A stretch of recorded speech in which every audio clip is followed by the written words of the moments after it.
രാജ്യത്തിന്റെ പ്രധാനമന്ത്രി അടക്കം നേരിട്ടിറങ്ങിയിട്ടും നാടിന്റെ മുഖ്യമന്ത്രിയും മന്ത്രിമാരും കണ്ണീരൊപ്പി കാവൽ നിന്നിട്ടും അവസരങ്ങൾ ഏതുമില്ലാതെ പ്രതിപക്ഷ നിര ഒന്നാകെ ആശ്വാസവുമായി ഈ ദിവസങ്ങളിൽ അത്രയും അവിടെ നിൽക്കുമ്പോഴും 12ാം നാളിലും വാക്കുകളിൽ പറഞ്ഞറിയിക്കാൻ കഴിയാത്ത വേദനയാറാതെ മരവിച്ചു നിൽപ്പാണ് മഹാദുരന്ത ഭൂമി.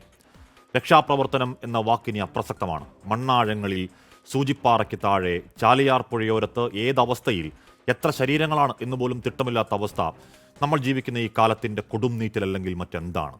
പോയ 16 വർഷത്തിന്റെ മാധ്യമപ്രവർത്തന ജീവിതത്തിൽ രാജ്യത്തിന്റെ പല കോണുകളിൽ, പല ദുരന്തങ്ങളിൽ ശബ്ദം വിറയ്ക്കാതെ പ്രേക്ഷകരോട് വാർത്ത പറഞ്ഞാണ്. പക്ഷേ ഈ പോയ 8-9 ദിവസങ്ങൾ ദൈവമേ ഈ നരകഭൂമിയിലേക്ക് ഇത് കാണാൻ വരേണ്ടിയിരുന്നില്ല എന്ന് ചങ്കുപൊടിഞ്ഞതാണ്. കണ്ട കഠിനമായ കാഴ്ചകൾ മരിക്കുവോളം മറക്കാവതാണോ? ആ വീടിരുന്ന സ്ഥലത്ത് കരയാൻ പോലും കരുത്തില്ലാതെ തലയ്ക്ക് കൈവച്ചിരുന്നൊരു പാവം പ്രവാസിയെ കണ്ടതാണ് നമ്മൾ. വാപ്പ, ഉമ്മ, ഭാര്യ, 3 മക്കൾ, സഹോദരങ്ങൾ, അവരുടെ കുടുംബങ്ങൾ, സ്വന്തമായതൊക്കെയും ഒരു പാതിരാത്രി മാഞ്ഞുപോയി ഒറ്റയ്ക്കായവനാണ്. അച്ഛനും അമ്മയും ചേച്ചിയും നഷ്ടപ്പെട്ട കാര്യം ഇനിയും അറിഞ്ഞിട്ടില്ലാത്തൊരു പൊന്നുമോൾ മുഖത്തൊക്കെ മുറിവോടെ ഇരിക്കുന്നുണ്ട്. 3ാം ക്ലാസ്സുകാരി അവന്തിക. അസംഖ്യം അനാഥത്വങ്ങൾ. മേപ്പാടി പള്ളിക്കാട്ടിൽ എണ്ണിത്തട്ടപ്പെടുത്താനാവാത്ത പോലെ കബറുകൾ. ഇനിയും തീരാത്ത ഉദകക്രിയകൾ. ആ പുത്തുമലയിലെ ആരെന്നറിയാത്ത അനാഥ കുഴിമാടങ്ങൾ. കളിപ്പാവകൾക്കൊപ്പം ആ ചെളിക്കുണ്ടിൽ പൂണ്ടുപുതഞ്ഞു കിടന്നത് പാൽമണം മാറാത്ത, ഓമനത്തം മാറാത്ത എത്രയെത്ര കുരുന്നു കുഞ്ഞുങ്ങളുടെ അനക്കമറ്റ ശരീരങ്ങളാണ്. പ്രിയപ്പെട്ടവർ നഷ്ടപ്പെട്ട വേദനയ്ക്ക് പരിഹാരമില്ലെങ്കിലും അനാഥമാക്കപ്പെട്ട ആ നാട് മറ്റൊരു കാര്യത്തിൽ കഷ്ടപ്പെടാതിരിക്കാൻ രാഷ്ട്രീയ ഭേദമില്ലാതെ, അവസരങ്ങളില്ലാതെ ഇനിയുള്ള കാലത്തോളം ചേർത്ത് പിടിക്കാൻ നമ്മൾ കടപ്പെട്ടവരാണ്. സൈന്യവും അഗ്നിരക്ഷാസേനയും, NDRF-ഉം, സന്നദ്ധ സംഘടനകൾ, 100 കണക്കിനിറങ്ങിയ DYFI, youth brigade, white guard, youth Congress പ്രവർത്തകർ, SKSSF, SYS, SDPI, സേവാഭാരതി, പിന്നെയും അനേകം സംഘടനകൾ. ഉരുൾപൊട്ടലിനെയും ചെറുക്കാൻ പാകത്തിനൊരു ദുരന്തമുഖത്ത് ഭേദങ്ങളില്ലാത്ത നിങ്ങൾ കെട്ടിയൊരു യുവശക്തിയുടെ കോട്ടയുണ്ടല്ലോ, അത് നാളത്തെ ഈ നാടിൻ്റെ പ്രതീക്ഷയാണ്. പ്രിയപ്പെട്ട സഹോദരങ്ങളെ, ചേർത്ത് പിടിച്ച അഭിവാദ്യങ്ങൾ. നമ്മളൊരു പരാജയപ്പെട്ട ജനതയെയല്ല. പ്രിയ പ്രേക്ഷകർക്ക് എൻകൗണ്ടർ പ്രൈമിലേക്ക് സ്വാഗതം.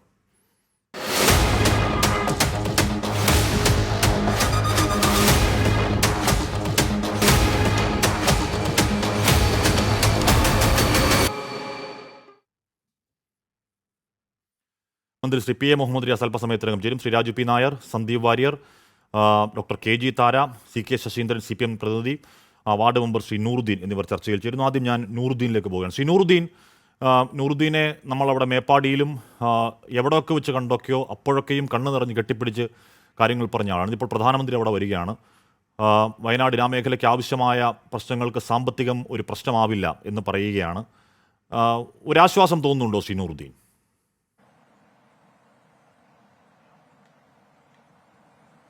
എന്തായാലും വലിയൊരു ആശ്വാസമായിട്ട് തന്നെ തോന്നുന്നത്. അതായത് നമ്മുടെ പ്രതീക്ഷിച്ചിരുന്നു, അദ്ദേഹം എന്തായാലും നമ്മളെ മിനിസ്റ്റർ എന്തായാലും വരണമെന്ന് പ്രതീക്ഷിച്ചിരുന്നു. അതായത് വലിയൊരു ദുരന്തമല്ല ഉണ്ടായത്, നമ്മൾ കേരളത്തിലെ ഇന്ത്യയെ പോലും നടുക്കിയൊരു ദുരന്തമായത്. അപ്പോൾ മനസ്സുകൊണ്ട് എന്തായിരുന്നു നമ്മുടെ സാറ് വരാത്തത് എന്നുള്ള വിഷമം ഉണ്ടായിരുന്നു. പക്ഷെ എന്തായാലും സാറ് വന്നു. അതിന് ആദ്യം ഞാൻ സ്തുതിക്കുകയാണ്. സാറ് വന്ന് കണ്ടുപോയിട്ടുണ്ട്. സാറ് കൽപ്പറ്റയിൽ വന്ന് ഇറങ്ങിയപ്പോഴുള്ള മുഖമല്ല സാർക്ക് ഉണ്ടായത്, അത് തിരിച്ചു പോകുമ്പോൾ മനസ്സ് നിറഞ്ഞ് കാണാൻ കഴിഞ്ഞു. അതുകൊണ്ട് നമ്മുടെ കേരള ജനതയ്ക്ക്, വയനാടിന്റെ പട്ടിണി പാവങ്ങൾക്ക് വലിയൊരു ഗുണം ഉണ്ടാവുമെന്നാണ് പ്രതീക്ഷിക്കുന്നത്. ആ പ്രതീക്ഷ തെറ്റൂല. ആ പ്രതീക്ഷക്ക് നമുക്ക് ഒരു വക ഉണ്ടാവുമെന്നാണ് വിചാരിക്കുന്നത്. നൂറുദ്ദീൻ, ഏറ്റവും ഒടുവിലത്തെ ഇപ്പോൾ ഇമ്മീഡിയറ്റായി അവിടെ പരിഹരിക്കേണ്ട പ്രശ്നം വാടക വീടുകളുടെ പ്രശ്നമാണ്. അവിടെ അബ്ദുൽ കലാം എന്ന് പറയുന്ന മുൻ വാർഡ് മെമ്പർ അടക്കം പല ശ്രമങ്ങൾ നടത്തുന്നുണ്ട്, സർക്കാർ പല ശ്രമങ്ങൾ നടത്തുന്നുണ്ട്. അത് അടിയന്തരമായി പരിഹരിക്കേണ്ടതാണ്. ഒരുപക്ഷെ വയനാട് മാത്രം അതിനുവേണ്ടിയുള്ള വാടക വീടുകൾ ഉണ്ടാവില്ല, എല്ലാവരും ഒത്തുചേർന്നേ മതിയാവുകയുള്ളൂ. ഇപ്പോൾ ഇന്ന് താങ്കൾ ക്യാമ്പിലൊക്കെ പോയിട്ടുണ്ട്, കുറച്ച് പേരൊക്കെ അവരുടെ ബന്ധുവീടുകളിലൊക്കെ പോകുന്നുണ്ട്. ശ്രീ നൂറുദ്ദീൻ, ആ പ്രശ്നത്തിന് ഏതെങ്കിലും തരത്തിൽ ഒരു പകുതിയെങ്കിലും പരിഹാരമാക്കാൻ ഈ ദിവസങ്ങൾ കഴിയുന്നുണ്ടോ?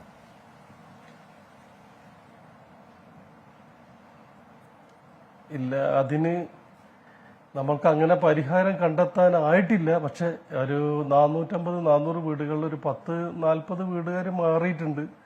അവരെന്നെ വിളിക്കുന്നുണ്ട്, ഞങ്ങൾ ഇന്ന സ്ഥലത്തുണ്ടെന്ന് പറഞ്ഞ് വിളിക്കുന്നുണ്ട്. അവരെ നമ്പറും കാര്യങ്ങളൊക്കെ ഞാൻ മേടിച്ചു വെച്ചിട്ടുണ്ട്. അവർ വാടകന്റെ കാര്യം എന്താന്ന് പറയുമ്പോൾ പഞ്ചായത്തും ഗവൺമെന്റും കൂടെ എന്തായാലും നിങ്ങളെ സഹായിക്കും, നിങ്ങൾ അതിൽ വിഷമിക്കേണ്ട.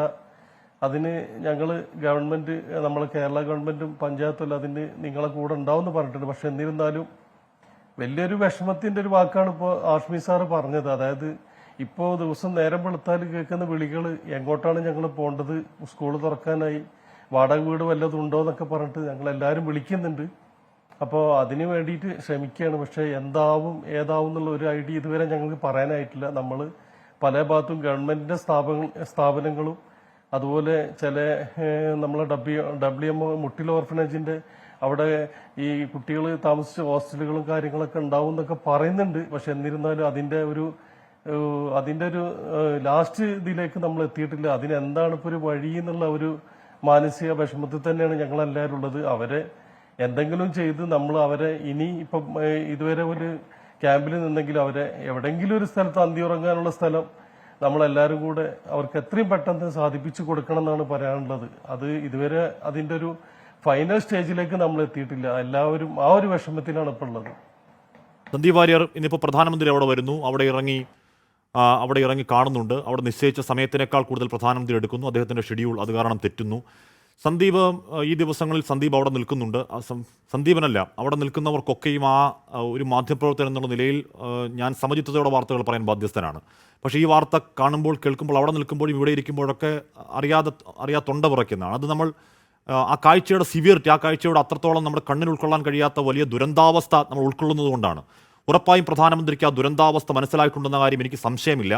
അപ്പോൾ ആ ബോധ്യത്തിൻ്റെ അടിസ്ഥാനത്തിൽ വയനാടിൻ്റെ അല്ലെങ്കിൽ ആ മേഖലയുടെ ഒരു പുനർജന്മത്തിനാവശ്യമായ ഒരു പാക്കേജ്, ഇപ്പോൾ അതിനി ദേശീയ ദുരന്തമായി പ്രഖ്യാപിക്കലോ L3 L4 അതിൻ്റെ സാങ്കേതിക ഒക്കെ അപ്പുറം ആ നാടിനെ പറിച്ചു നട്ട് വെള്ളമൊഴിച്ച് വീണ്ടും ആ ജീവിതങ്ങളെ വളർത്തിയെടുക്കാൻ ആവശ്യമായ പാക്കേജ് ഉറപ്പിക്കാമോ സന്ദീപ്?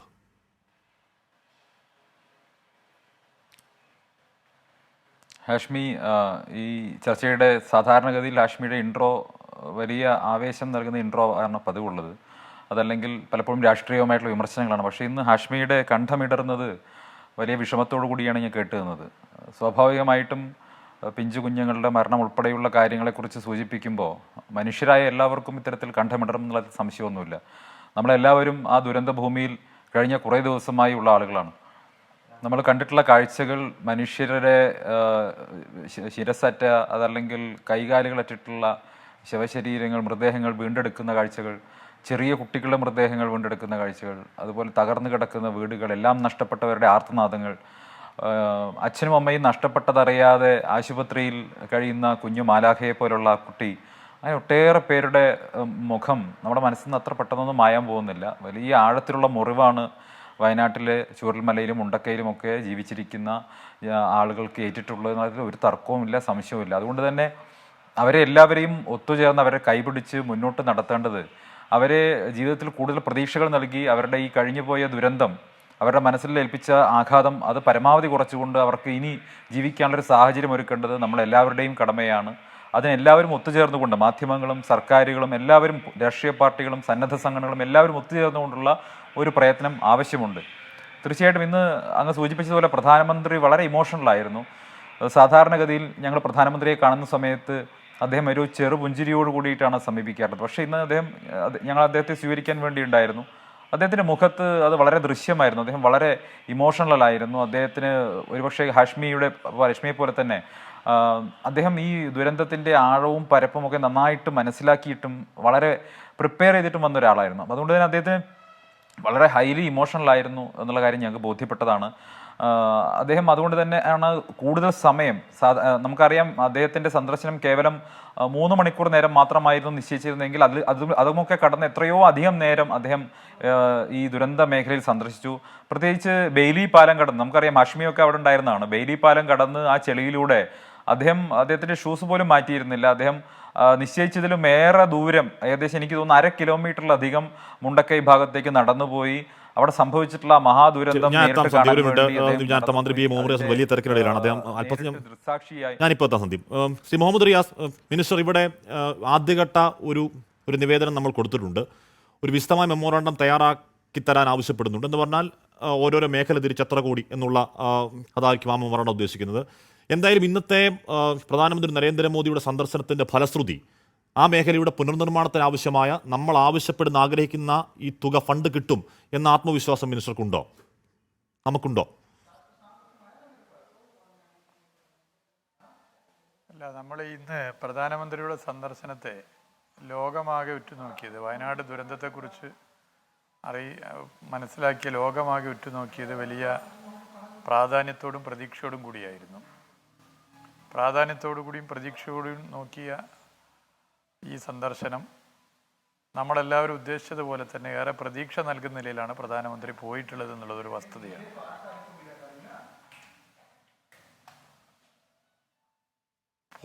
എന്നുള്ളത് നമുക്ക് മനസ്സിലാക്കാവുന്ന കാര്യമാണ്. ഇപ്പോൾ പ്രധാനമന്ത്രി വന്നത് മുതൽ ഇതുവരെ പോയ സ്ഥലം, ദുരന്ത സ്ഥലം, അതുപോലെ തന്നെ ക്യാമ്പ്, ആശുപത്രി, അതുപോലെ തന്നെ ഞങ്ങളൊക്കെ പങ്കെടുത്ത മീറ്റിംഗ്. ആ മീറ്റിങ്ങിൽ ആദ്യം ചീഫ് സെക്രട്ടറി സംസ്ഥാന സർക്കാരിന് വേണ്ടി കാര്യങ്ങൾ അവതരിപ്പിച്ചു, മുഖ്യമന്ത്രി സംസാരിച്ചു. പ്രധാനമന്ത്രിയുടെ മറുപടിയും വളരെ പ്രതീക്ഷയോടുകൂടിയുള്ള മറുപടിയാണ്. പ്രധാനമന്ത്രി എല്ലാ നിലയിലും പിന്തുണ അറിയിക്കുന്ന നിലയിലേക്കുള്ള മറുപടിയാണ് നൽകിയിട്ടുള്ളത്. ഇതുമായി ബന്ധപ്പെട്ടൊരു കാഴ്ചപ്പാട് മുഖ്യമന്ത്രി അവതരിപ്പിച്ചു. ആ കാഴ്ചപ്പാടിന് പിന്തുണക്കുന്ന നിലയിലാണ് പ്രധാനമന്ത്രി വന്നിട്ടുള്ളത്. നിങ്ങൾക്ക് ഇതുമായി ബന്ധപ്പെട്ട് ചെയ്യാൻ സാധിക്കുന്ന എല്ലാ കാര്യങ്ങളും ചെയ്യണം. കേന്ദ്ര സർക്കാരിൻ്റെ പിന്തുണ ഇല്ലാത്തതിൻ്റെ ഭാഗമായി ഒരു കാര്യവും ചെയ്യാതിരിക്കുന്ന പ്രശ്നം ഇതിൽ വരുന്നില്ല. എല്ലാ നിലയിലും പിന്തുണക്കുമെന്ന് അദ്ദേഹം പറഞ്ഞു. എന്ന് മാത്രമല്ല, അദ്ദേഹത്തിൻ്റെ 1970കളുടെ അവസാനത്തിലെ ഗുജറാത്തിലുണ്ടായ ദുരന്തത്തിൻ്റെ അനുഭവങ്ങളും വിശദീകരിച്ചു കൊണ്ടാണ് അദ്ദേഹം കേരളത്തിന് പിന്തുണ പ്രഖ്യാപിച്ചിട്ടുള്ളത്. ആ നിലയിൽ അതിജീവനത്തിന് വേണ്ടി നമ്മളെല്ലാവരും ഒന്നിച്ചു നിൽക്കുകയാണ്. കക്ഷി രാഷ്ട്രീയ ഭേദമന്യേ സംസ്ഥാന കേന്ദ്ര സർക്കാരുകൾ എല്ലാവരും ഒന്നിച്ചു നിൽക്കുകയാണ്. കേരളത്തിലാണെങ്കിൽ ഭരണകക്ഷിയും പ്രതിപക്ഷവും എല്ലാ പാർട്ടികളും എല്ലാ സംഘടനകളും എല്ലാ വ്യക്തികളും ഗ്രൂപ്പുകളും സ്ഥാപനങ്ങളും നിങ്ങൾ മാധ്യമ സുഹൃത്തുക്കളും എല്ലാവരും ഒത്തൊരുമിച്ച് അതിജീവനത്തിന് വേണ്ടി നിൽക്കുന്നു. ആ അതിജീവന പോരാട്ടത്തിൻ്റെ പ്രതീക്ഷയാണ് ഇന്നത്തെ പ്രധാനമന്ത്രിയുടെ സന്ദർശനം. പ്രധാനമന്ത്രി തിരിച്ചു പോകുന്നത് വരെ ആ പ്രതീക്ഷ കെടാതെ നിലകൊള്ളുന്നു എന്നുള്ളത് യാഥാർത്ഥ്യമാണ്. എപ്പോഴത്തേക്ക് നമുക്കിപ്പോൾ ഉത്തരാഖണ്ഡിൽ, ഹിമാചൽ പ്രദേശിലൊക്കെ വലിയ ബീഹാറിലൊക്കെ വലിയ തുക പ്രഖ്യാപനം നമ്മൾ കണ്ടതാണ്. നമ്മളൊരു സർക്കാർ എന്ന നിലയിൽ അതിൻ്റെ പ്രൊസീജിയർ ഒക്കെ കഴിയുമ്പോൾ എപ്പോഴത്തേക്ക് കേന്ദ്രത്തിൻ്റെ ഭാഗത്തു നിന്നും നമ്മൾ ആഗ്രഹിക്കുന്ന ഒരു പ്രഖ്യാപനം നമ്മൾ പ്രതീക്ഷിക്കണം മിനിസ്റ്റർ? ഇന്നിപ്പോൾ അവലോകനത്തിലൊക്കെ അങ്ങ് പങ്കെടുത്തല്ലേ? എത്രയും വേഗത്തിൽ ആ പ്രഖ്യാപനം ഉണ്ടാകുമെന്നാണ് പ്രതീക്ഷിക്കുന്നത്.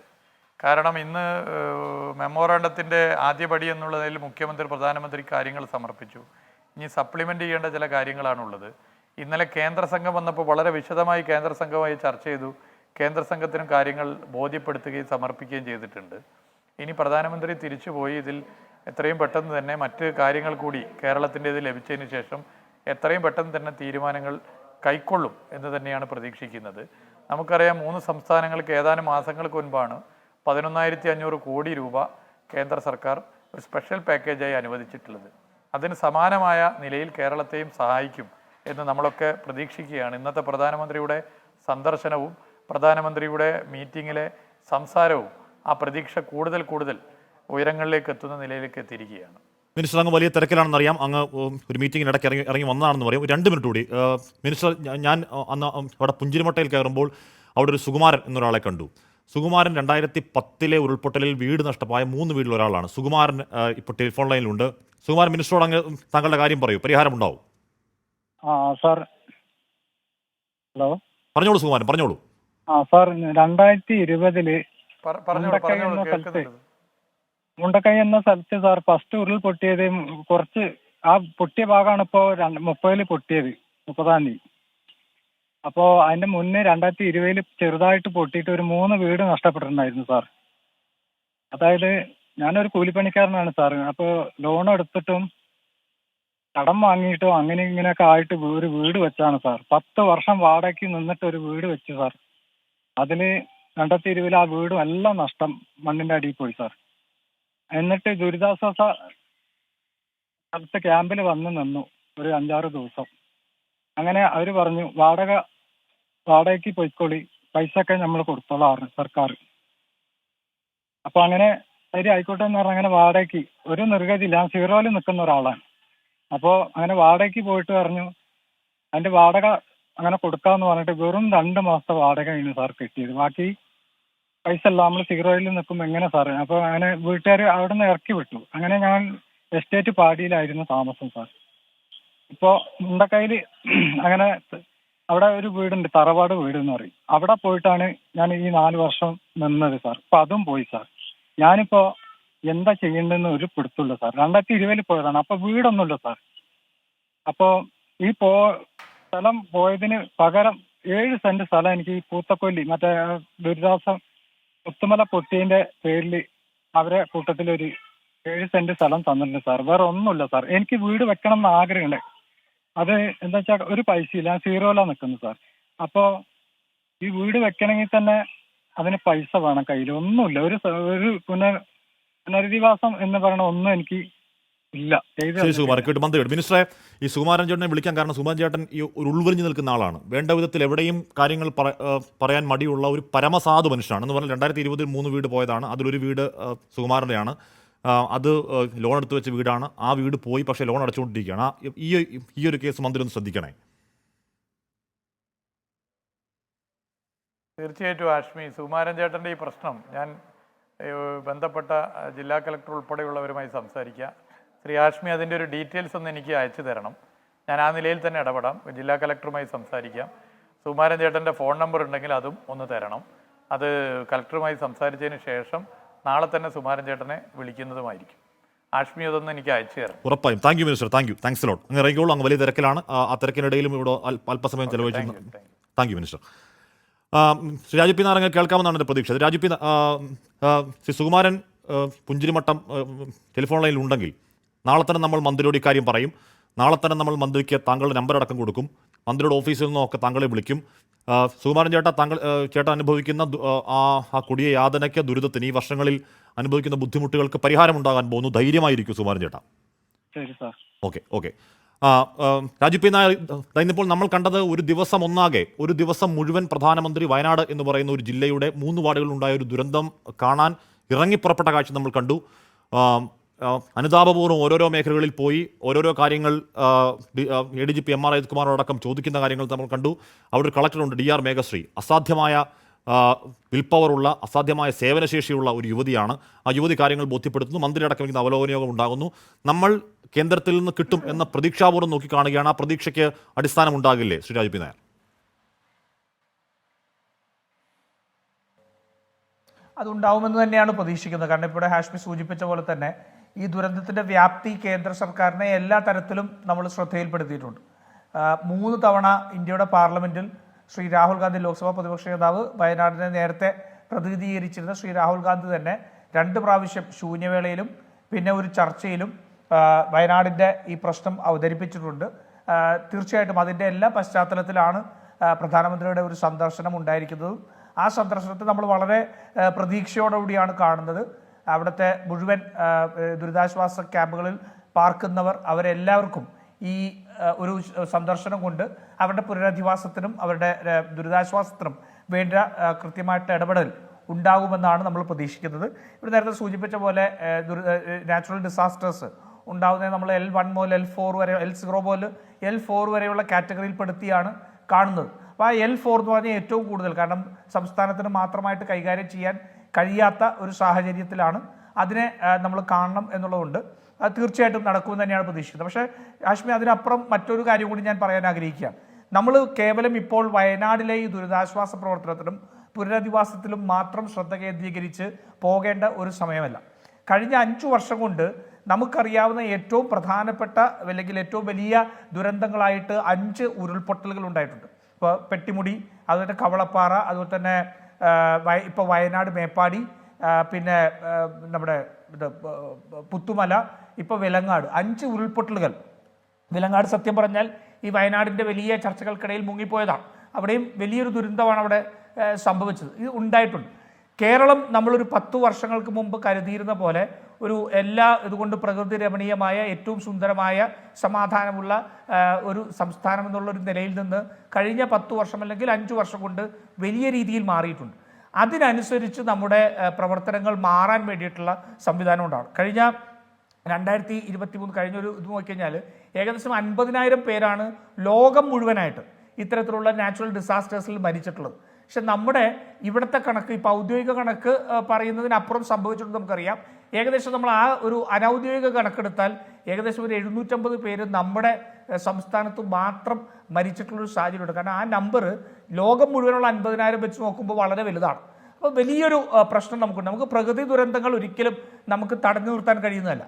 പക്ഷെ പ്രകൃതി ദുരന്തങ്ങൾ ഉണ്ടാക്കുന്ന ആഘാതം കുറയ്ക്കാൻ നമുക്ക് കഴിയണം. ഞാൻ വിമർശന ബുദ്ധിയാ പറയുകയല്ല, പക്ഷെ നമുക്ക് തിരുത്തൽ ആവശ്യം ഉള്ളതുകൊണ്ട് പറയാം. കേരളത്തിൻ്റെ ഒരു നമ്മുടെ നാച്ചുറൽ ഡിസാസ്റ്ററിനോടുള്ള റെസ്പോൺസ് തീർച്ചയായിട്ടും കാലത്തിനൊത്ത് ഉയർന്നിട്ടില്ല എന്നുള്ളൊരു വസ്തുതയാണ്. നമുക്ക് ഹാഷ്മിക്ക് തന്നെ അറിയാം, ഏകദേശം കഴിഞ്ഞൊരു 3 മാസങ്ങൾക്ക് മുമ്പാണ് നമുക്ക് വെള്ളപ്പൊക്കം ഉണ്ടാകുമ്പോൾ പോലും നമ്മുടെ മൊബൈലുകളിലേക്ക് SMS വന്നു തുടങ്ങിയത്. നമ്മളിപ്പോഴും IMEയുടെ ഡാറ്റയാണ് നമ്മൾ ആശ്രയിക്കുന്നത്. നമുക്ക് നമ്മുടേതായിട്ടുള്ള ഒരു സംവിധാനം ഇതുവരെ രൂപപ്പെട്ടു വന്നിട്ടില്ല. ഒറീസ പോലുള്ള സംസ്ഥാനങ്ങളൊക്കെ നമ്മളെക്കാൾ പിന്നിൽ നിൽക്കുന്ന സംസ്ഥാനങ്ങൾ പോലും അതിൽ വലിയ അഡ്വാൻസ്ഡ് ആയിട്ട് വന്നിട്ടുണ്ട്. നമ്മളിപ്പോൾ ഒരു ആക്സിഡൻറ്റ് പ്രോൺ ഏരിയ ആയിട്ട് അല്ലെങ്കിൽ നാച്ചുറൽ ഡിസാസ്റ്റേഴ്സ് പ്രോൺ ഏരിയ ആയിട്ട് നമ്മുടെ സംസ്ഥാനം മുഴുവൻ മാറിയിട്ടുണ്ട്. പ്രത്യേകിച്ച് ഇടുക്കി, വയനാട് പോലെയുള്ള പ്രദേശങ്ങൾ വലിയ രീതിയിൽ ഒരു നാച്ചുറൽ ഡിസാസ്റ്റർ പ്രോൺ ആയിട്ട് വരുന്നുണ്ട്. ഇപ്പോൾ ഇന്നലെ തന്നെ അതിനുശേഷം ഭൂമിക്കടിയിലുണ്ടായ ഒരു പ്രതിഭാസത്തെക്കുറിച്ചൊക്കെ നമുക്കറിയാം. അപ്പം നമ്മളൊരു ഭീതിയുടെ നിഴലിലാണ്, നമുക്ക് വെള്ളപ്പൊക്ക ഭീഷണിയുടെ നിഴലുണ്ട്. നമ്മൾ മുല്ലപ്പെരിയാർ പോലൊരു ജലബോംബിൻ്റെ കീഴിലാണ് നമ്മൾ ഇരിക്കുന്നത്. എത്രമാത്രം അതിനെ സംബന്ധിച്ച് ഉറപ്പുള്ളതാണെന്നൊക്കെ പറയാൻ ശ്രമിച്ചാൽ പോലും ജനങ്ങളെല്ലാം വലിയ ഭീതിയിലാണ് നിൽക്കുന്നത്. അപ്പോൾ ഇതിനോടെല്ലാം വരുന്ന ഒരു ഇപ്പോൾ നമ്മൾ പറഞ്ഞല്ലോ, ഇപ്പോൾ ഈ വയനാട് തന്നെ മേപ്പാടി തന്നെ ഉണ്ടായ ദുരന്തത്തിൽ അവിടെ തലേ ദിവസം തന്നെ അവിടുത്തെ വെള്ളത്തിൻ്റെ നിറം വ്യത്യാസം വന്നതും അവിടെ ചില സൂചനകൾ അവിടുത്തെ പ്രാദേശികവാസികൾക്ക് ഉണ്ടായിരുന്നു എന്നുള്ളതും അത് അധികാരികളുടെ ശ്രദ്ധയിൽപ്പെടുത്തിയിട്ടുണ്ടെന്ന് അറിയാം. പക്ഷെ നമ്മൾ എത്രമാത്രം ക്വിക്കായിട്ട് അതിലേക്ക് റെസ്പോണ്ട് ചെയ്തു എന്നുള്ളതൊക്കെ വലിയ നമ്മൾ ശ്രദ്ധിക്കേണ്ട വിഷയമാണ്. അതിനനുസരിച്ച് നമ്മുടെ ദുരന്ത നിവാരണ സംവിധാനങ്ങൾ അല്ലെങ്കിൽ ദുരന്തം ലഘൂകരിക്കാനുള്ള സംവിധാനങ്ങൾ, വാർണിംഗ് സിസ്റ്റംസ്, നമ്മൾ ഇവാക്യുവേറ്റ് ചെയ്യാനുള്ള സിസ്റ്റംസ് ഉൾപ്പെടെ വലിയ രീതിയിൽ നമ്മളൊരു തയ്യാറെടുപ്പ് നടത്തേണ്ടതായിട്ടിരിക്കുന്നു. അത് നമുക്ക് സംസ്ഥാന സർക്കാരിന്, കേന്ദ്ര സർക്കാരിനെ ബോധ്യപ്പെടുത്താൻ സാധിക്കണം. കഴിഞ്ഞ 5 വർഷം കൊണ്ടായ പ്രളയം ഉൾപ്പെടെ ഉണ്ടായിട്ടുള്ള ദുരന്തങ്ങൾ, ആ ദുരന്തങ്ങൾ നിരന്തരമായിട്ട് കേരളത്തിലുണ്ടാവുമ്പോൾ അവിടെ സംഭവിച്ചുകൊണ്ടിരിക്കുന്ന പ്രകൃതിയിൽ ഉണ്ടാക്കിയിരിക്കുന്ന മാറ്റങ്ങളെ സംബന്ധിച്ചെല്ലാം വസ്തുതാപരമായ ഏറ്റവും നല്ല കോൺക്രീറ്റ് ആയിട്ടുള്ള ഒരു റിപ്പോർട്ട് കൊടുക്കാനും അടുത്ത ഒരു 10-25 വർഷത്തെ മുന്നിൽ കണ്ടുകൊണ്ട് ഇന്ന് വരുന്ന കാലാവസ്ഥാ വ്യതിയാനത്തിൻ്റെയും മറ്റെല്ലാ വിഷയങ്ങളുടെയും ഒരു ആഴം നമ്മൾ മനസ്സിലാക്കിക്കൊണ്ട് കേരളത്തെ മുഴുവൻ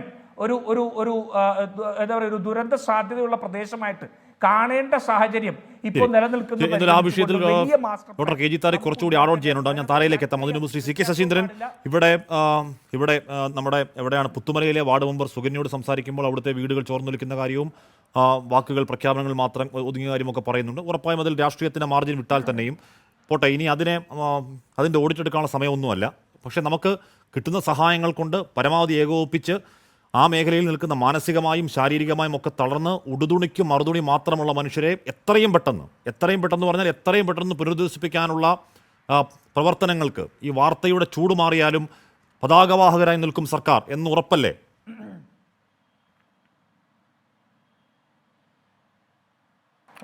തീർച്ചയായും ചൂരൽമല മുണ്ടക്കൈ ദുരന്തം നമ്മളെല്ലാവരെയും നടുക്കിയതാണ്.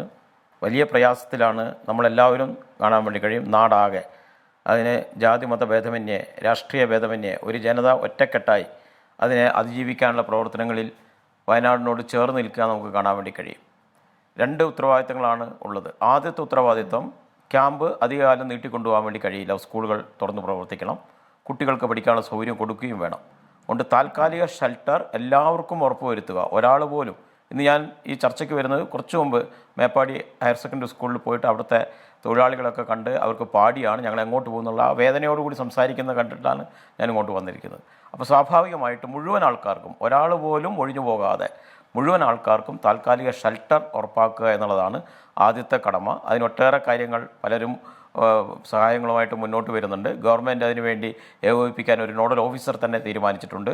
അത്തരം കാര്യങ്ങൾ ആദ്യം ചെയ്യണം. രണ്ടാമത്തെ കാര്യം, ദീർഘകാലാടിസ്ഥാനത്തിൽ എല്ലാവർക്കും വീടും മറ്റു കാര്യങ്ങളാണ്. അവിടെ താമസയോഗ്യമാണോ എന്ന് പരിശോധിക്കണം. നഷ്ടപ്പെട്ട വീടുകൾ മാത്രമല്ല, ഭാഗികമായി തകർന്ന വീട് മാത്രമല്ല, ഇപ്പോൾ നിലനിൽക്കുന്ന വീട്ടിൽ തന്നെ താമസിക്കാൻ കഴിയുമോ എന്ന് പരിശോധിക്കേണ്ടതുണ്ട്. അങ്ങനെ പരിശോധിച്ച് അവിടെ താമസിക്കാൻ കഴിയാത്ത പ്രദേശമാണെന്ന് പരിശോധനയിൽ മനസ്സിലാക്കി കഴിഞ്ഞാൽ, ഫിറ്റ്നസ് ഇല്ലയെന്ന് കഴിഞ്ഞാൽ അത്തരം ആൾക്കാർ മുഴുവൻ ഈ ദുരന്തത്തിൻ്റെ പട്ടികയിൽപ്പെടുത്തി നമുക്ക് മാറ്റി താമസിപ്പിക്കേണ്ടതുണ്ട്. ഗവൺമെൻറ് വ്യക്തമായ കാഴ്ചപ്പാടോടുകൂടി തന്നെ ടൗൺഷിപ്പും മറ്റു കാര്യങ്ങളെക്കുറിച്ചെല്ലാം വ്യക്തമായ ധാരണ ഉണ്ടാക്കിയിട്ടുണ്ട്. ആ കാര്യങ്ങൾ നമുക്ക് ചെയ്യേണ്ടതുണ്ട്. കുട്ടികളുടെ കാര്യം, 6 കുട്ടികളാണ് അച്ഛനും അമ്മയും ഇല്ലാതിരിക്കുന്നത്. 6 പേരാണ് കുട്ടികൾ എന്ന നിലക്കുള്ളത്. അവരുടെ ഭാവി, വിദ്യാഭ്യാസം, മറ്റു കാര്യങ്ങൾ ഇതെല്ലാം വളരെ പ്രധാനപ്പെട്ടതാണ്.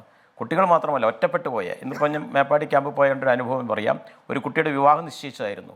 ഡിസംബറിലാണ് വിവാഹം നിശ്ചയിച്ചിരിക്കുന്നത്. അപ്പോൾ അച്ഛനും അമ്മയും എല്ലാവരും നഷ്ടപ്പെട്ടു പോയി. വിവാഹം നിശ്ചയിച്ച ആൾ ഞാൻ പോകുമ്പോൾ ക്യാമ്പിലുണ്ട്. അവരെ ചർച്ച ചെയ്തിട്ട് വിവാഹം നമുക്ക് നേരത്തെ ആക്കാം, ഡിസംബറിലേക്കൊന്നും കാത്തു നിൽക്കേണ്ട, കാരണം ഒറ്റപ്പെട്ട് നിൽക്കുകയല്ലേ. ഇങ്ങനെയാണ് നമ്മൾ മനുഷ്യർ ചിന്തിക്കുന്നത്. അതേപോലെ തന്നെ ഗവൺമെൻറ്റും സർക്കാരും ആ വേഗതയിൽ തന്നെ കാര്യങ്ങൾ ചിന്തിച്ച് കേന്ദ്ര ഗവൺമെൻറ് സഹായം ഉണ്ടാകേണ്ടതുണ്ട്. തീർച്ചയായിട്ടും പ്രധാനമന്ത്രിയുടെ സന്ദർശനം വലിയ പ്രതീക്ഷയോടെയാണ് നമ്മളെല്ലാവരും കാണുന്നത്, നാടാകെ കാണുന്നത്. അത് കുറേയും കൂടി കരുത്തും ആത്മവിശ്വാസവും പുനരധിവാസ പ്രവർത്തനങ്ങൾക്ക് പുതിയ റീബിൽഡ് വയനാട് അല്ലെങ്കിൽ മുണ്ടക്കൈക്കൊക്കെ സഹായം നൽകുമെന്ന കാര്യത്തിൽ യാതൊരു സംശയവുമില്ല. സംസ്ഥാന സർക്കാരും എല്ലാവരും താഴെയുള്ള ജനങ്ങളും എല്ലാവരും കൈകോർത്ത് പിടിച്ചുകൊണ്ട് തീർച്ചയായിട്ടും ഇത്തരമൊരു ദുരന്തത്തിൽ ഒരാളും നാളെ ഒറ്റപ്പെട്ടു പോകാൻ ഇടയാകാത്ത രീതിയിലേക്ക് വളരെ സൂക്ഷ്മതല പരിശോധന നടത്തി നമുക്ക് കാര്യങ്ങൾ ചെയ്യേണ്ടതുണ്ട്. ആ ഉത്തരവാദിത്വം നിർവഹിക്കാൻ തീർച്ചയായിട്ടും സർക്കാരിൻ്റെ ചുമതലയാണത്, ഭരണപരമായ ചുമതലയാണ്. അത് നിർവഹിക്കുമെന്ന കാര്യത്തിൽ യാതൊരു സംശയവുമില്ല. ഞാൻ ഡോക്ടർ താരയിലേക്കാണ്. ഡോക്ടർ താര, കവളപ്പാറയിൽ 57 പേർ, പുത്തുമലയിൽ 17 പേർ, കൂട്ടിക്കലിൽ പിന്നെയും എന്ന് പറഞ്ഞാൽ മഴ പെയ്യും പോലെയോ വെയിൽ വരും പോലെയോ നമ്മുടെ ചാക്രിക പ്രതിഭാസം എന്ന വട്ടിൽ ഓരോ വർഷവും ഉരുൾപൊട്ടൽ വരുന്നു.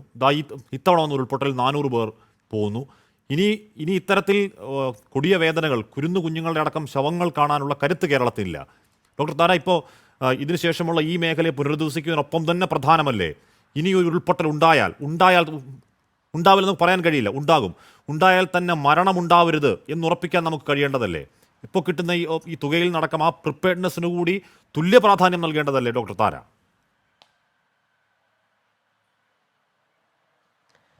തീർച്ചയായിട്ടും വേണം. ഇതിലെ ഒരു ഏറ്റവും മുഖ്യമായ പങ്ക് നമ്മൾ ദുരന്തം വരാതെ നോക്കുകയും ദുരന്തം വന്നു കഴിഞ്ഞാൽ അതിൻ്റെ ലഘൂകരണ പ്രവർത്തനങ്ങളും പ്രാമുഖ്യം കൊടുക്കുകയും ആണ് ചെയ്യേണ്ടത്. അതിലൊരു ബുദ്ധിമുട്ട് വരാൻ പോകുന്ന ഒരു വിഷയം എന്ന് പറയുന്നത് ദേശീയ ദുരന്ത പ്രതികരണ fund, national disaster response fund, NDRF എന്ന് പറയും. അത് ഇപ്പോൾ ഈ കൊല്ലം എനിക്ക് തോന്നുന്ന 298 കോടി രൂപയാണ് നമുക്ക് അലോട്ട്മെൻറ്റ്. ഓരോ സംസ്ഥാനങ്ങൾക്കും ഓരോ 5 കൊല്ലത്തേക്കാണ് അലോട്ട്മെൻറ്റ് വരുന്നത്. അപ്പോൾ അങ്ങനെ നോക്കുമ്പോൾ നമുക്ക് ഈ കൊല്ലത്തെ അലോട്ട്മെൻറ്റ് 298 കോടി രൂപയാണ്. അപ്പോൾ ഇത് പ്രതികരണ ഫണ്ടാണ്. അതിൻ്റെ മാനദണ്ഡങ്ങൾ എന്ന് പറയുന്നത് പ്രതികരണത്തിന് മാത്രമേ, അതായത് ദുരന്തം വന്നു കഴിഞ്ഞാൽ പ്രതികരണത്തിന് ഉപയോഗിക്കുക, രക്ഷാപ്രവർത്തനം, റിലീഫ് ക്യാമ്പുകൾ നടത്തുമ്പോഴുള്ള ചില മാനദണ്ഡങ്ങൾ, ഇതൊക്കെ വളരെ കർക്കശമായ മാനദണ്ഡങ്ങൾ അതിനകത്തുണ്ട്. ചെളി വന്നടിഞ്ഞു കഴിഞ്ഞാൽ, അതായത് കൃഷിയിടങ്ങളിൽ ചെളി വന്നു കഴിഞ്ഞാൽ അടിഞ്ഞു കഴിഞ്ഞാൽ അത് മാറ്റാനുള്ള ഫണ്ട്, അങ്ങനെയൊക്കെയാണ്. അപ്പോൾ ഈ ലഘൂകരണ പ്രവർത്തനങ്ങൾക്ക് അതാത് സർക്കാരുകൾ കണ്ടെത്തണം എന്നുള്ള രീതിയിൽ ഇതിനകത്ത് ഒരു എഴുതി വച്ചിട്ടുണ്ട്, മിറ്റിഗേഷൻ ഫണ്ട്. അപ്പോൾ ഇതിനെല്ലാം ഉപരിയായിട്ട് നമുക്കൊരു സഹായം ആണ് വാസ്തവത്തിൽ വേണ്ടത്. അതായത് ഇപ്പം കേന്ദ്രത്തിനോട് നമ്മൾ വളരെ കേന്ദ്രം നമ്മളോട് അനുതാപപൂർവം ഒരു വീക്ഷണത്തോടു കൂടി തന്നെ, അതേ വീക്ഷണത്തോടു കൂടി തന്നെ ഒരു കാര്യം തീരുമാനിക്കേണ്ടത്, ഇതൊരു സ്പെഷ്യൽ പാക്കേജായിട്ട് നമുക്ക് ഈ സഹായം കിട്ടണം എന്നുള്ളതാണ്. ഇപ്പോൾ അത് ദേശീയ ദുരന്തമാണോ അതോ L4 ആണോ എന്നുള്ള തർക്കങ്ങളിൽ നമ്മൾ ഇപ്പം പ്രധാനമന്ത്രി അദ്ദേഹം വന്ന് നേരിട്ട് കണ്ട് മനസ്സിലാക്കി പോകുന്ന ഒരു ദുരന്തമാണ്. ഇത്രയും വ്യാപ്തിയുള്ള ഇത്രയും മാസീവ് ഒരു ഡിസ്ട്രക്ഷൻ, ഇത്രയും വ്യാപകമായിട്ടുള്ള നാശനഷ്ടം കാണാൻ കഴിയില്ല തന്നെ. ഉരുൾപൊട്ടലിൽ ഏറ്റവും കൂടുതൽ ഈ നാശനഷ്ടം ഉണ്ടാക്കിയിരിക്കുന്നത് കേരളത്തിലെ ഈ ദുരന്തമാണ്. ഇത്രയും ജനസംഖ്യയുള്ള നമ്മുടെ ഈ സംസ്ഥാനത്ത് അത് വലിയ പ്രത്യാഘാതം സൃഷ്ടിച്ചിട്ടുണ്ട്. അപ്പോൾ ഈ സങ്കടക്കടലിൽ നിന്ന് നമ്മളെ രക്ഷപ്പെടുത്തുവാൻ തീർച്ചയായിട്ടും ഒരു ആലോചനയ്ക്കും ഇട നൽകാത്ത വിധം ഒരു സ്പെഷ്യൽ പാക്കേജ് കേന്ദ്രമന്ത്രിസഭ നമുക്ക് അത് അനൗൺസ് ചെയ്യുക തന്നെ, പ്രഖ്യാപിക്കുമെന്ന് തന്നെയാണ് നമ്മൾ പ്രത്യാശിക്കുന്നത്, നമ്മൾ ആശിക്കുന്നത്. കാരണം ഇനി അവിടെ ഈ ആളുകൾക്ക് താമസിക്കാൻ പറ്റുമോ ഇല്ല എന്നുള്ളത് രണ്ടാമത് വരുന്ന ചോദ്യമാണ്. ഇപ്പോൾ ഈ ഷെൽട്ടറുകളിൽ താമസിക്കുന്ന സുരക്ഷ ഈ ക്യാമ്പുകളിൽ താമസിക്കുന്ന ആളുകൾക്ക് ഏറ്റവും അത്യാവശ്യം അവർക്ക് ഈ വാസസ്ഥലമാണ്. അപ്പോൾ ആ വീട് വയ്ക്കുമ്പോൾ നമ്മൾ ഒരു കരുതൽ അവിടെയും വേണം. ഈ നടന്ന സ്ഥലത്ത് വീണ്ടും വീട് കൊണ്ട് വയ്ക്കുന്നത് ഒട്ടും ഒരു ആശാസ്യമായ കാര്യമല്ല. കാരണം അത് വീണ്ടും വീണ്ടും തെളിയിച്ചതാണ് അവിടെ അപകട മേഖലയാണ്. 1984 വന്നു, 2000 വന്നു, 24 വന്നു. അപ്പോൾ അവിടെ മറ്റുള്ള കാര്യങ്ങൾക്കായി മാറ്റിവെച്ചുകൊണ്ട് ഇപ്പോൾ വളരെ നമ്മൾ വൈകാരികമായി അതിനോട് പ്രതികരിക്കാൻ നമ്മൾ നിൽക്കരുത് എന്നുള്ളതാണ് നമ്മൾ മനസ്സിലാക്കേണ്ടത്. അതായത് ആ സ്കൂൾ നിന്നിരുന്ന സ്ഥലത്ത് തന്നെ ഞങ്ങൾക്ക് ആ സ്കൂൾ വേണം എന്നൊക്കെ നമ്മൾ വൈകാരികമായി പ്രതികരിക്കാമെങ്കിലും അത് വളരെ അപകട മേഖലയാണ്. ഈ വെള്ളം ഒഴുകി വരുമ്പോൾ നദിയുടെ ഫ്ലഡ് പ്ലെയിൻ എന്ന് പറയും, വെള്ളം കയറി വരാൻ സാധ്യതയുള്ള അല്ലെങ്കിൽ ഈ മല പൊട്ടി വരുമ്പോൾ അങ്ങനെയുള്ള ഒഴുക്കിൽ പെട്ടുപോകാൻ പറ്റുന്ന അപകട സാധ്യതാ മേഖലയിലാണ് ആ സ്കൂൾ സ്ഥിതി ചെയ്തിരുന്നത്. അപ്പോൾ വീണ്ടും അവിടെ തന്നെ നമ്മൾ കൊണ്ടുവയ്ക്കുന്നത് ഒഴിവാക്കണം. ഇനി വീട് വയ്ക്കുമ്പോൾ കുറച്ച് അല്ലാത്ത സ്ഥലം നമ്മൾ കണ്ടെത്തണം. ആ സ്ഥലത്തേക്ക് മാറാൻ നമ്മൾ മനസ്സുകൊണ്ട് തയ്യാറാകണം. അവിടെ വയ്ക്കുന്ന വീടുകൾ ഒന്നിലേറെ ദുരന്തങ്ങളെ പ്രതിരോധിക്കാൻ ശേഷിയുള്ള തലത്തിൽ ദുരന്ത പ്രതിരോധ മാനദണ്ഡങ്ങൾ അനുസരിച്ച് കെട്ടിട നിർമ്മാണ ചട്ടങ്ങളുണ്ട്, അതിനനുസരിച്ച് കെട്ടുകയും വേണം. ഇപ്പോൾ 1999 ഈ ഉരുൾപൊട്ടലിനെ കൺട്രോൾ ചെയ്യാൻ, അതിനെ ഒന്ന് നിയന്ത്രിക്കാനുള്ള കെട്ടിട നിർമ്മാണ ചട്ടങ്ങൾ 1999 തന്നെ UPA സർക്കാർ ഭരിക്കുമ്പോഴാണ്. അപ്പോൾ അത് എന്നാണ് എൻ്റെ ഓർമ്മ, അവർ പുറത്തിറക്കിയിട്ടുണ്ട്. അതുപോലെ 2005 നാഷണൽ ബിൽഡിംഗ് കോഡ്, ദേശീയ ഈ കെട്ടിട നിർമ്മാണ ചട്ടം അവർ പുറത്തിറക്കിയിട്ടുണ്ട്. അപ്പോൾ ഈ 2 കോഡുകളാണ് പ്രമുഖമായിട്ട് നമ്മൾ നോക്കേണ്ടത്. 2000 ഈ എന്ത് തരം മെറ്റീരിയലാണ് നമ്മൾ ഉപയോഗിക്കേണ്ടത്, ഈ ഉരുൾപൊട്ടൽ സാധ്യതാ മേഖലയിൽ എന്ത് തരം നിർമ്മാണ സാമഗ്രികളാണ് നമ്മൾ ഉപയോഗിക്കേണ്ടത്, എന്ത് ഡിസൈനാണ് വേണ്ടത്, ഇങ്ങനെയുള്ള കാര്യങ്ങൾ കേന്ദ്ര ഏജൻസികൾ ഉണ്ടാക്കി വെച്ചിട്ടുണ്ട്, ഗൈഡ് ലൈൻസ്. അതിനെ കേരളത്തിന് അനുസൃതമായ രീതിയിൽ പരിഷ്കരിച്ച് നമ്മൾ അവിടെ വീട് വയ്ക്കുകയാണെങ്കിൽ ഇതും കൂടി ഉൾപ്പെടുത്തി വേണം നമ്മൾ. അതുകൊണ്ട് എല്ലാം ചിലപ്പോൾ എന്താണ് സുരക്ഷിതമായോ എന്ന് ചോദിച്ചാൽ ഒരു പക്ഷേ ആഘാത സാധ്യത കുറച്ച് കുറഞ്ഞ ഭാഗം നമ്മൾ ആദ്യം കണ്ടുപിടിക്കേണ്ടി വരും. അതിന് ശാസ്ത്ര ഗവേഷണ സ്ഥാപനങ്ങളെ എല്ലാവരും വിളിച്ചു കൂട്ടിയിട്ട് നമ്മൾ ഏതൊക്കെ ഈ ഘടകങ്ങൾ എടുക്കണം, ഈ അതായത് സ്ലോപ്പ്, ചെരിവ് എടുക്കണം, മണ്ണിൻ്റെ കനം എടുക്കണം, അവിടെ വിള്ളലുണ്ടോ എന്നുള്ളത് പഠിക്കണം. ഇതെല്ലാം പഠിക്കാൻ എന്തെല്ലാം എടുക്കണം ഘടകങ്ങൾ എന്നുള്ള ഇവരുടെ ഒരു ശാസ്ത്രലോകത്തിൻ്റെ ഒരു സമ്മതി ആദ്യം തേടിക്കൊണ്ട് ഇത് വളരെ പെട്ടെന്ന് തന്നെ ഒരു സർവേ നടത്താൻ സാധിക്കും. GSI ആണ് അതിൻ്റെ നോഡൽ ഏജൻസി, കേന്ദ്ര സർക്കാരിൻ്റെ അംഗീകൃത ഏജൻസി എന്ന് പറയുന്ന ജിയോളജിക്കൽ സർവേ ഓഫ് ഇന്ത്യയാണ്. അവരെയും നമ്മുടെ ജിയോളജി ഡിപ്പാർട്ട്മെൻറ്റിനെയും യൂണിവേഴ്സിറ്റികളിലെ ജിയോളജി അധ്യാപകരെയും വിദ്യാർത്ഥികളും ജോഗ്രഫി എല്ലാവരെയും വിളിച്ചുകൊണ്ട് നമ്മൾ ആ സർവേ വളരെ പെട്ടെന്ന് വളരെ സൂക്ഷ്മതലത്തിൽ പോകാൻ നമുക്കൊരു പക്ഷേ സമയമുണ്ടാവില്ല, പക്ഷേ ആ സർവേ നടത്തി സ്ഥലം കണ്ടുപിടിച്ചതിന് ശേഷം ഈ കെട്ടിട നിർമ്മാണ ചട്ടങ്ങൾ ഉപയോഗിച്ച് ആ വീടുകൾ വയ്ക്കേണ്ടി വരും. അതാണ് ഒന്നാമത്തെ. സന്ദീപ് പറഞ്ഞുകൊണ്ടിരുന്നപ്പോഴാണ് മിനിസ്റ്റർ വന്ന് ഞാൻ അങ്ങോട്ടേക്ക് പോയതും. സന്ദീപ്, ഇവിടെ ഡോക്ടർ താര പറഞ്ഞ ആ ദേശീയ മിറ്റിഗേഷൻ ഫണ്ടിൽ തന്നെ 14,000 കോടിയുണ്ട്. പ്രധാനമന്ത്രി ചെയർമാനാണ്. സംസ്ഥാനങ്ങൾക്കുള്ള ഫണ്ടിൽ 30,000 കോടിയുടെ ബജറ്റാണ് നമ്മുടെ കയ്യിലുള്ളത്. എന്ന് പറഞ്ഞാൽ ഈ പറയുന്ന പേപ്പർ വർക്കുകളൊക്കെ, മെമ്മോറാണ്ടം, അതിൻ്റെ ബാക്കിയൊക്കെ സാങ്കേതികത്വം മാത്രമാണ്. ഈ കാഴ്ചകൾ കണ്ട പ്രധാനമന്ത്രിക്ക് ഓഫ് ഹാൻഡായി തന്നെ പ്രഖ്യാപിക്കുന്നതേ ഉള്ളൂ ഈ സഹായങ്ങൾ. താങ്കൾ പറഞ്ഞു വന്ന് തുടർന്നുള്ളൂ സന്ദീപ്.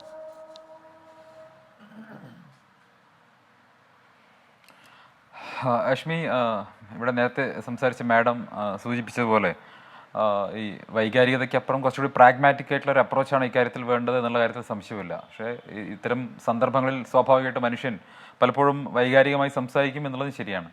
ഇവിടെ ഇന്ന് ബഹുമാനപ്പെട്ട പ്രധാനമന്ത്രി അദ്ദേഹം ഇങ്ങോട്ട് വന്നത് തന്നെ ഈ വിഷയവുമായി ബന്ധപ്പെട്ട് ആഴത്തിലുള്ളൊരു പഠനം നടത്തിയതിന് ശേഷമാണ് എന്നാണ് ഞാൻ മനസ്സിലാക്കുന്നത്.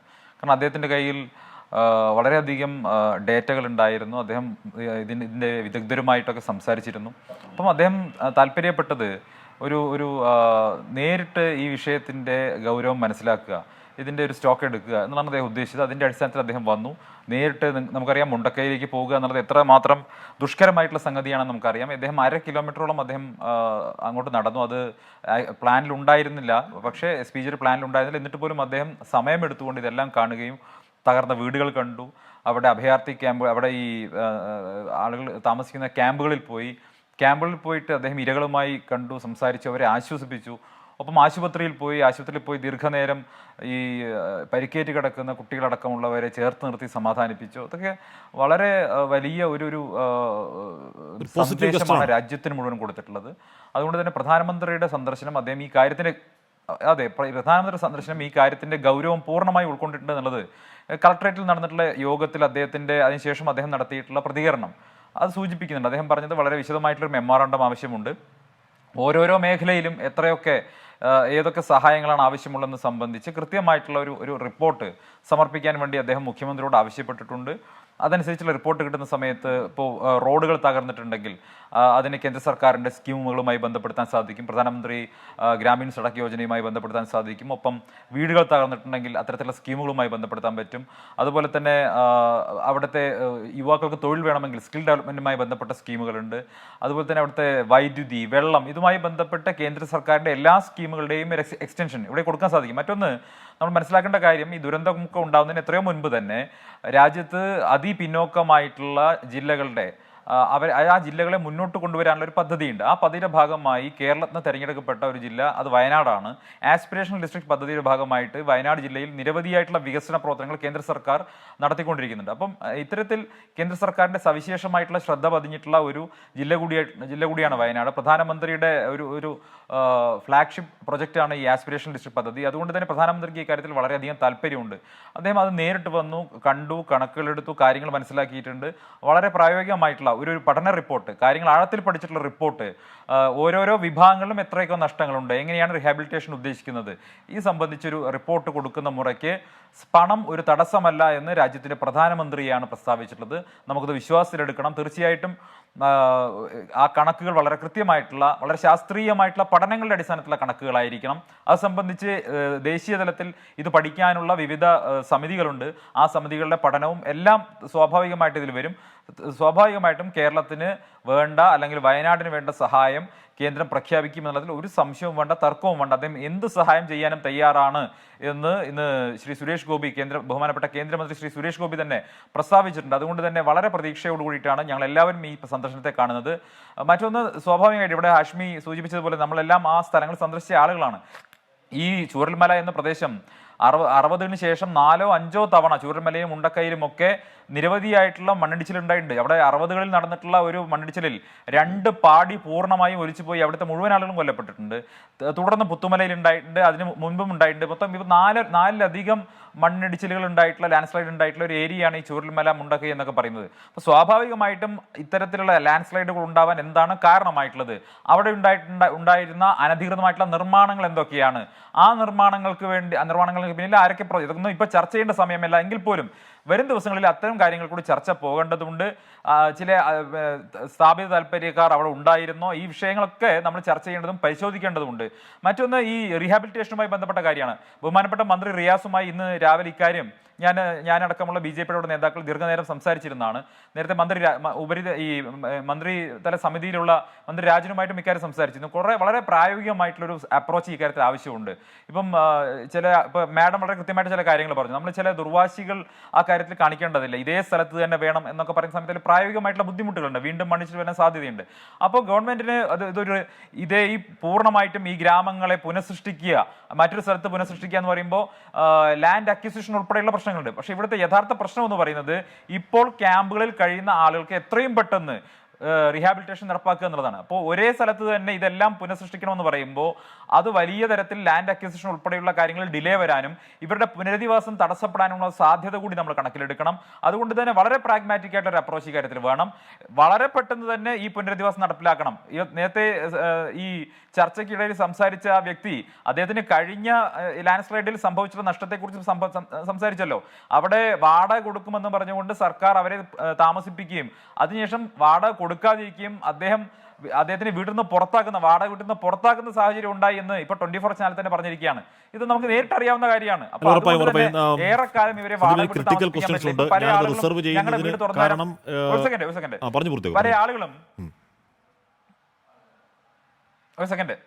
ചില ആളുകൾ ഇപ്പോൾ നമ്മുടെ വീട്ടിൽ താമസിച്ചോളൂ എന്നൊക്കെ പറയുന്നത് നമുക്കറിയാലോ. ഇപ്പോൾ ബന്ധുക്കൾ പോലും ഒരുമിച്ച് താമസിക്കുന്ന സമയത്ത് പലപ്പോഴും കുറച്ച് ദിവസങ്ങൾക്ക് ശേഷമൊക്കെ ഇഷ്ടക്കേടുകളും അനിഷ്ടമൊക്കെ ഉണ്ടാവും. കാരണം എത്ര ദിവസമാണ് ഒരു വീട്ടിൽ മറ്റൊരാൾക്ക് താമസിക്കാൻ സാധിക്കുക? അതിൽ പല പ്രായോഗികമായിട്ടുള്ള പ്രശ്നങ്ങളുണ്ട്. അതുകൊണ്ട് തന്നെ ഇവർക്ക് സ്വന്തമായിട്ട് താമസിക്കാൻ ഒരു ഇടം വേണം.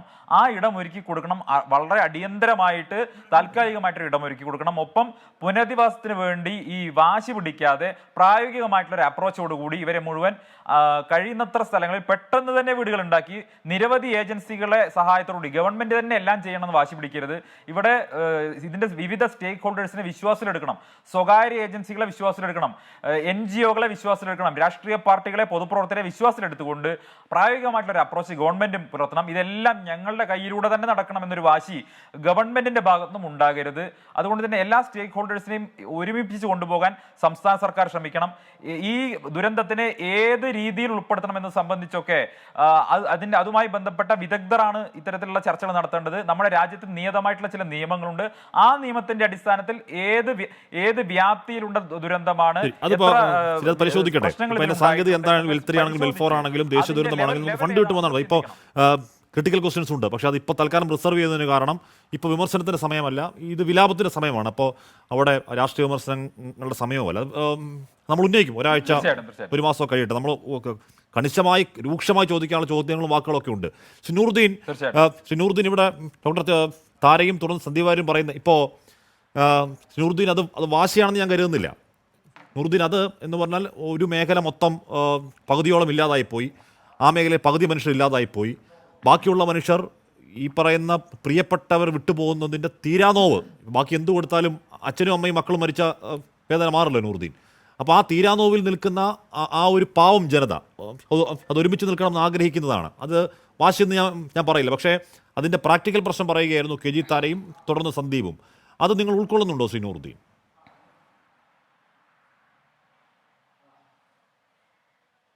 അല്ല, ഇവർ പറയുന്നത് എല്ലാവരും നമുക്കെല്ലാവർക്കും വേണ്ടിയിട്ടാണ്. എനിക്ക് ഇവരോടൊക്കെ പറയാനുള്ളത്, പിന്നെ ഈ ചൂരൽമല മുണ്ടക്കൈയിലുള്ള പട്ടിണി പാവങ്ങളാണ്. അപ്പോൾ ഒരു വിധത്തിലും ഒരു രാഷ്ട്രീയത്തിൻ്റെ പേരിലോ അല്ലെങ്കിൽ മതത്തിൻ്റെ പേരിലോ വർഗത്തിൻ്റെ പേരിലോ നിങ്ങളെന്താക്കരുത്, ആരും തന്നെ ഞങ്ങളെ ഒറ്റപ്പെടുത്തരുത്. ഒറ്റപ്പെടുത്തി എന്നല്ല പറയുന്നത്, പക്ഷെ എത്രയും പെട്ടെന്ന് ഞങ്ങൾ ആളുകളുടെ അവസ്ഥ, ക്യാമ്പിലേക്ക് പോലും പോകാൻ പറ്റാത്ത ഒരു അവസ്ഥയിലാണുള്ളത്. നിങ്ങൾ എല്ലാവരും ഒരു ഏട്ടനനിയന്മാരെ പോലെ ഇതിൽ രാഷ്ട്രീയം എന്ന വാക്കേ ഉന്നയിക്കാതെ ഞങ്ങളെല്ലാവരും എത്രയും പെട്ടെന്ന്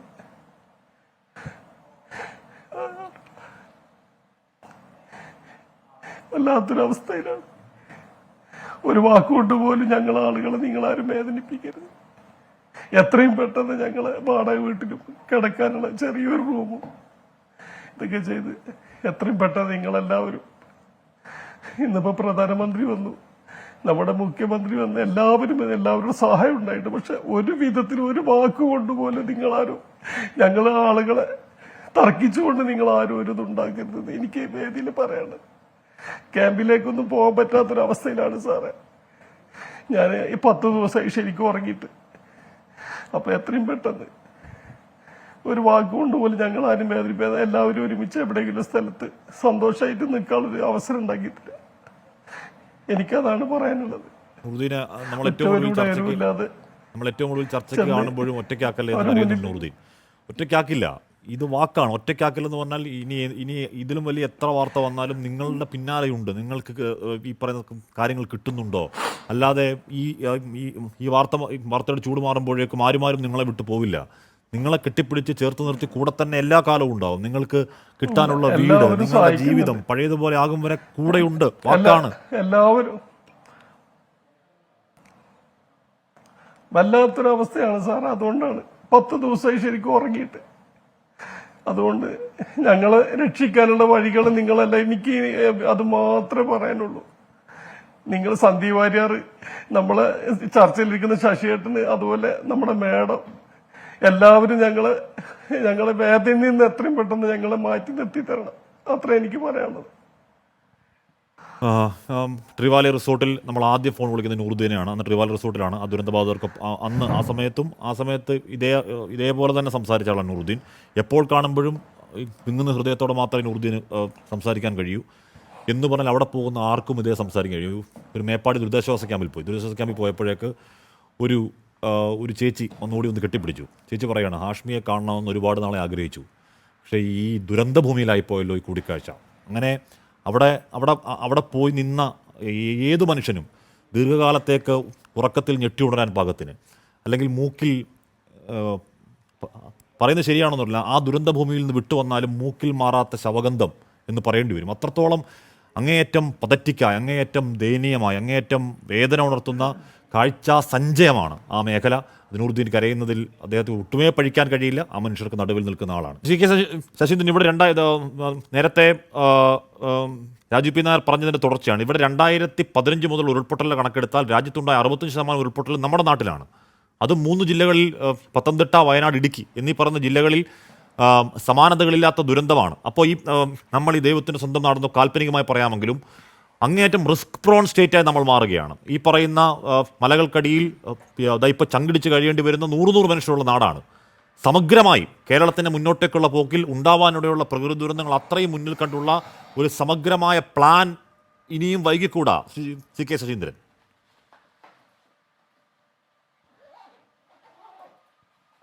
തീർച്ചയായും നൂറുദ്ദീൻ്റെ വാക്കുകൾ നമ്മളെല്ലാവരും വേദനിപ്പിക്കുന്നതാണ്. എനിക്ക് നേരിട്ട് അറിയാവുന്ന ഒരാൾ കൂടിയാണ്. അദ്ദേഹത്തിൻ്റെ വാക്കുകൾ നമ്മുടെ ഉത്തരവാദിത്വം, നമ്മുടെ ചുമതലകൾ 10 മടങ്ങ് ഒരു സാമൂഹ്യ ഇടപെടലിൻ്റെ ഭാഗമായിട്ട് വർദ്ധിപ്പിക്കുന്നുണ്ട് നമുക്ക് കാണാൻ വേണ്ടി കഴിയും. അത് ഞാൻ സൂചിപ്പിച്ചെന്ന് മാത്രമേ ഉള്ളൂ. വയനാട് വലിയ രീതിയിലുള്ള പ്രകൃതി ദുരന്തങ്ങൾക്ക് ഇരയാകുന്ന ഒരു ജില്ലയാണ്. വയനാട് മാത്രമല്ല, കേരളത്തിൻ്റെ പല മേഖലകളിൽ. ഞാൻ വയനാടായതുകൊണ്ട് വയനാടിൻ്റെ കാര്യം പ്രത്യേകം പറഞ്ഞു എന്ന് മാത്രമേ ഉള്ളൂ. തീവ്രമായ വരൾച്ച ചിലപ്പോൾ ഉണ്ടാകുന്നുണ്ട്, തീവ്രമായ മഴയുണ്ടാകുന്നുണ്ട്, ഉരുൾപൊട്ടൽ, മണ്ണിടിച്ചിൽ, ഇന്നലെയാണെങ്കിൽ ഭൂമിക്കകത്തുള്ള പ്രകമ്പനം എന്നുള്ള പ്രതിഭാസം, ഇങ്ങനെ ഒട്ടേറെ വിഷയങ്ങൾ ഉള്ള പ്രദേശങ്ങൾ ഉൾപ്പെടുന്നതാണ് കേരളം എന്ന് നമുക്ക് കാണാൻ വേണ്ടി കഴിയും. അതുകൊണ്ട് കേരളത്തിൻ്റെ ഇതിനെ മുറിച്ചു കടക്കാൻ കഴിയാവുന്ന രീതിയിൽ, അതിജീവിക്കാൻ കഴിയാവുന്ന രീതിയിലേക്കുള്ള ഒരു നയപരമായ തീരുമാനങ്ങളിൽ എല്ലാത്തിലും ഉണ്ടാക്കിയെടുക്കാൻ വേണ്ടി കഴിയണം. വീടുണ്ടാക്കുമ്പോൾ എങ്ങനെ വീടുണ്ടാക്കണം, ഇന്നത്തെ രീതിയിലുള്ള വീട് വേണോ തുടങ്ങിയ കാര്യങ്ങളെല്ലാം വളരെ ഗൗരവമായി ചിന്തിക്കുകയും ആലോചിക്കുകയും ചെയ്യേണ്ടുന്ന ഒരു സമയം അതിക്രമിച്ചു കഴിഞ്ഞിരിക്കുക. വീടിൻ്റെ മാത്രം കാര്യം ഞാൻ പറഞ്ഞത്, നിർമ്മാണ പ്രവർത്തനങ്ങൾ എന്ന രീതിയിൽ ഉദ്ദേശിച്ചാൽ മതി. ആ അർത്ഥത്തിലേക്ക് കൃഷിയും ഭൂമിയും വീടും ഒരേ സ്ഥലത്ത് തന്നെ വേണോ, കൃഷി ചെയ്യുന്ന സ്ഥലത്ത് നിന്ന് മാറി സുരക്ഷിതമായ സ്ഥലത്ത് വീട്, ഇങ്ങനെ തുടങ്ങിയുള്ള ഒട്ടേറെ കാര്യങ്ങൾ നമുക്ക് ആലോചിക്കേണ്ടതുണ്ട്.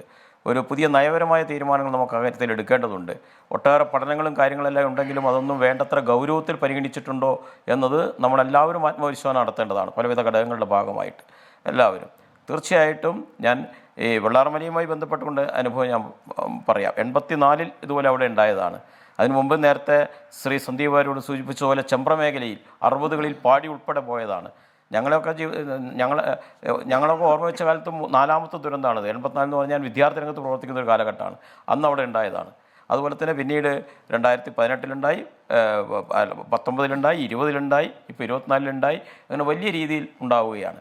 അപ്പോൾ ആ പ്രദേശങ്ങളെക്കുറിച്ച് എവിടെയാണ് ജനങ്ങൾക്ക് ജീവിക്കാൻ പറ്റുന്ന സ്ഥലം ഏതാണ്, താമസയോഗ്യം ഏതാണ്, താമസയോഗ്യമല്ലാത്ത ഏതാണ്, താമസയോഗ്യമുള്ള സ്ഥലത്ത് തന്നെ വീടും മറ്റ് നിർമ്മാണ പ്രവർത്തനങ്ങളും ജീവിതം ആരംഭിക്കുമ്പോൾ അവിടെ എങ്ങനെയാണ് ജീവിക്കേണ്ടത്, ഇന്നത്തെ പോലെയുള്ള രീതിയിലുള്ള നിർമ്മാണ പ്രവർത്തനങ്ങളൊക്കെ തന്നെയാണോ വേണ്ടത് തുടങ്ങിയ കാര്യങ്ങൾ, കോറികളുടെ കാര്യത്തിൽ അതുപോലെ തന്നെ മറ്റു കാര്യങ്ങളിലെല്ലാം ഒരു ചിന്ത വളരെ അനിവാര്യമായ ഒരു സാഹചര്യത്തിൽ വരെ ഇതെല്ലാം നമുക്ക് വേണം. ഒന്നും വേണ്ടെന്നല്ല ഞാൻ പറയുന്നത്, പക്ഷേ ഇതിനെ നമുക്ക് ഇന്നത്തെ രീതിയിൽ അല്ല വേണ്ടത്. അതൊന്ന് പുതുതായിട്ട് രൂപകൽപ്പന ചെയ്യേണ്ടുന്ന സമയം അതിക്രമിച്ചു കഴിഞ്ഞിരിക്കുകയാണ്. രൂപകൽപ്പന ചെയ്യേണ്ടതുണ്ട്.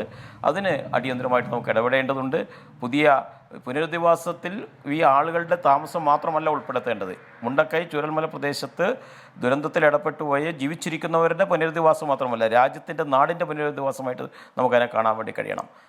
നാളെ ഇത് ആവർത്തിക്കാതിരിക്കാനുള്ള നടപടികൾ എന്താ സ്വീകരിക്കാൻ വേണ്ടി കഴിയണം. കുറച്ച് നിശ്ചിതാർത്ഥ്യമുള്ള തീരുമാനങ്ങൾ എടുക്കേണ്ടി വരും ചിലപ്പോൾ. അത്തരം വരുമ്പോൾ സ്വാഭാവികമായിട്ട് കുറച്ച് വിവാദങ്ങളൊക്കെ വരട്ടെ, എന്നാലും സാരമില്ല. പക്ഷേ നമുക്ക് ജീവിക്കണ്ടേ, വരും തലമുറയ്ക്ക് ജീവിക്കണ്ടേ. ഈ ഭൂമി വരും തലമുറയ്ക്ക് കൈമാറാനുള്ളതല്ലല്ലോ, ജീവിച്ചിരിക്കുന്ന നമുക്ക് വേണ്ടിയുള്ളത് മാത്രമല്ലല്ലോ, വരും തലമുറയ്ക്കും കൂടി കൈമാറാനുള്ളതാണല്ലോ. ആ ഉത്തരവാദിത്വം കൂടി നമുക്കുണ്ടല്ലോ. ആ ഉത്തരവാദിത്വം കൂടി നിർവഹിക്കാൻ കഴിയാവുന്ന രീതിയിലേക്കുള്ള ഒരു ഇടപെടൽ അനിവാര്യമാണെന്ന് എല്ലാവരോടും വിളിച്ചു പറയുന്ന, എല്ലാവരുടെയും മുഖത്ത് നോക്കി വിരൽ ചൂണ്ടി പറയുന്ന ഒരു ദുരന്തമാണ് ഉണ്ടായിരിക്കുന്നത്. അത്രയും ഗൗരവമായിട്ട് നമുക്കതിനെ കാണാൻ കഴിയണം. ആ അർത്ഥത്തിൽ അതിനെ ഇടപെടാൻ വേണ്ടി കഴിയണം. അതാണ് അത് സംബന്ധിച്ച് പറയാനുള്ളത്. നേരത്തെ പറഞ്ഞ ആൾക്കാർ ഇത്തരം കാര്യങ്ങളിലൊക്കെ യോജിക്കുകയല്ലാണ്ട് അതിനടുത്ത് വിയോജിക്കേണ്ട കാര്യമൊന്നും ഇക്കാര്യത്തിലുണ്ടെന്ന് എനിക്ക് പൊതുവേ തോന്നുന്നില്ല. പിന്നെ വിഷയങ്ങൾ വരുമ്പോൾ ഓരോന്നനുസരിച്ച് ചിലപ്പോൾ പ്രത്യേകമായ ചർച്ചകളൊക്കെ ചെയ്യേണ്ടി വരും. ഇവിടെ തന്നെ പിന്നെ സ്കൂൾ കുട്ടികളുടെ വിദ്യാഭ്യാസ കാര്യത്തിൽ ഇപ്പോൾ ഗവൺമെൻറ് എടുക്കുന്ന തീരുമാനം എന്താ വെച്ചാൽ ആ 2 സ്കൂളുകളും മേപ്പാടിക്ക് മാറ്റുകയാണ്. അവിടെ തന്നെ നിർമ്മിക്കാനല്ല ഇപ്പോൾ ഉദ്ദേശിക്കുന്നത്. ഭാവിയിൽ എവിടെ വേണമെന്ന് ചർച്ച ചെയ്യണം. വൈകാരികമായിട്ട് അവിടെ തന്നെ വേണോ വേണ്ടോ എന്നുള്ളതൊക്കെ നല്ലപോലെ ചർച്ച ചെയ്ത് ആളുകളെ ഉൾപ്പെടുത്തി ബോധ്യപ്പെടുത്തി എടുക്കേണ്ട ചില കാര്യങ്ങളുണ്ട്. ജനങ്ങളുടെ ഇപ്പോൾ ഗവൺമെൻറ് എല്ലാ കാര്യങ്ങളും ജനാധിപത്യപരമായിട്ട് ഇപ്പം അനാഥ മൃതദേഹങ്ങൾ എവിടെ അടക്കം ചെയ്യണം ഒരു വിഷയം വന്നു. അപ്പോൾ അവിടെ നിന്നുള്ള ആൾക്കാർ വരുന്ന ഒരു വിഷയം എന്താ വെച്ചാൽ ഞങ്ങളുടെ നാട്ടിൽ തന്നെ ചെയ്യണം എന്ന ആവശ്യം ഉന്നയിച്ചു. ജില്ലയുടെ പല ഭാഗത്തുള്ള പഞ്ചായത്തുകളിൽ ഉള്ള ശ്മശാന ഭൂമികളും പൊതു ശ്മശാനങ്ങളെല്ലാം അതിനുവേണ്ടി ഉപയോഗിക്കാൻ വേണ്ടി ജില്ലാ ഭരണകൂടം തയ്യാറാക്കി വെച്ചിരുന്നു. അപ്പോഴാണ് ഒരു ആവശ്യം ഉന്നയിച്ച് വരുന്നത് അവിടെ തന്നെ വേണം. അവിടുത്തെ സർവകക്ഷി യോഗം ചേർന്നു, അവരൊരു തീരുമാനം എടുത്തു. സർവകക്ഷി പ്രതിനിധി കൂടി ഉൾപ്പെടുത്തിക്കൊണ്ട് ഒരു സമിതി അതിനുണ്ടാക്കി. അങ്ങനെയാണ് അതൊക്കെ കൈകാര്യം ചെയ്തിരിക്കുന്നത്. അപ്പോൾ ജനാധിപത്യപരമായിട്ട് സുതാര്യമായിട്ട് ഈ കാര്യങ്ങൾ കൈകാര്യം ചെയ്യണം. ജനാധിപത്യം സുതാര്യമായിട്ട് കൈകാര്യം ചെയ്യുമ്പോൾ ശാസ്ത്രീയ അടിത്തറയും കൂടി അതിന് വളരെ പ്രധാനപ്പെട്ടതാണ്. രാജു പി നായർ ഇവിടെ ശ്രീ ശശീന്ദ്രൻ തുടക്കത്തിൽ പറഞ്ഞ കാര്യങ്ങൾ അടിയന്തരമായി ചെയ്യേണ്ടതാണ് എന്ന് പറഞ്ഞാൽ, നേരത്തെ ആ വയനാടൻ ചുരം കയറിപ്പോകുമ്പോൾ ചെമ്പ്രമലയുടെ അല്ലെങ്കിൽ മേപ്പാടിയിൽ കടന്നു പോകുമ്പോൾ ചെമ്പ്രമലയുടെ ആ മഹാ കുടിമുടി കാണുമ്പോഴേക്കും മനസ്സിലെന്തോ വല്ലാത്ത ആനന്ദമാണ്. ഇപ്പോൾ പോകുമ്പോൾ പേടിയാണ്, ഉൾക്കിടിലമാണ്. എന്ന് പറഞ്ഞാൽ ഈ മലകളൊക്കെ നോക്കുമ്പോൾ അതിന് താഴ്വാരത്ത് കഴിയുന്ന കേരളത്തിലുള്ള മലയോര മേഖലയിലുള്ള മനുഷ്യരുടെ ഉള്ളിലൊക്കെ നെഞ്ചിടിപ്പാണ് ഇതിൻ്റെ അടിസ്ഥാനത്തിൽ. ആരെ പേടിപ്പിക്കാൻ പറയുന്നത് സത്യമാണത്. രാജു പി നായർ അടിയന്തരമായി ഈ വാണിംഗ് സംവിധാനം അടക്കം അത് ഒരുപാട് ആലോചനകളിലേക്ക് പോവാതെ വർഷങ്ങളെടുക്കാതെ ഇമ്മീഡിയറ്റായി ചെയ്യേണ്ടതല്ലേ രാജു പി നായർ? തീർച്ചയായിട്ടും ഹാഷ്മി, ഇപ്പം ഞാൻ പറഞ്ഞില്ലേ, ഇത് നമ്മൾ ഈ പറയുന്നത് മാത്രമല്ല, നോക്കൂ, ഇപ്പോൾ ഒരു മുല്ലപ്പെരിയാറിൻ്റെ ചർച്ച നടന്നുകൊണ്ടിരിക്കുകയാണ്. പൊട്ടുമോ പൊട്ടില്ലേ എന്നുള്ളതല്ല പ്രശ്നം. പക്ഷെ കേരളത്തിലുള്ള ഒരുമാതിരി ഒരു 75% ജനങ്ങൾ തങ്ങളുടെ ജീവൻ നഷ്ടപ്പെടുമോ എന്നുള്ളൊരു ഭയത്തിൽ ജീവിക്കേണ്ടി വരുന്ന സാഹചര്യം. അത് വയനാടുണ്ട്, പത്തനംതിട്ടയിലുണ്ട്, ഇടുക്കിയിലുണ്ട്, മധ്യ കേരളത്തിലുണ്ട്. എല്ലായിടത്തും ഞങ്ങൾ മരിച്ചു പോകുമോ എന്ന് പേടിച്ച് ജീവിക്കേണ്ട ഒരു സാഹചര്യം. അത് ജീവനുകളെക്കാൾ വലിയ നഷ്ടം ജീവിതങ്ങളിലുണ്ടാക്കും. അത് നമ്മുടെ ഒരു ഹാപ്പിനെസ് ഇൻഡെക്സ്, നമ്മുടെ ഒരു സമൂഹം എന്ന രീതിയിൽ നമ്മൾ എങ്ങനെയാണ് രൂപപ്പെടുന്നതിനെ സംബന്ധിച്ചും നമ്മൾ എങ്ങനെയാണ് നമ്മുടെ വികസനങ്ങളിലേക്ക് പോകുന്നതിനെ സംബന്ധിച്ചും വലിയൊരു ഇമ്പാക്റ്റ് ഉണ്ടാക്കുന്ന ഒന്നാണ്. അതിനെ പ്രത്യേകമായി അഡ്രസ്സ് ചെയ്യണം. അതാണ് ഞാൻ പറഞ്ഞത്, ഇത് വലിയ രീതിയിൽ കേരളത്തെ മുഴുവൻ ആയിട്ട് പരിഗണിച്ചുകൊണ്ട് നമുക്ക് ചർച്ച ചെയ്യേണ്ട, രൂപപ്പെടുത്തേണ്ട നയരൂപീകരണം ഉൾപ്പെടെ വരേണ്ട കാര്യമാണ്.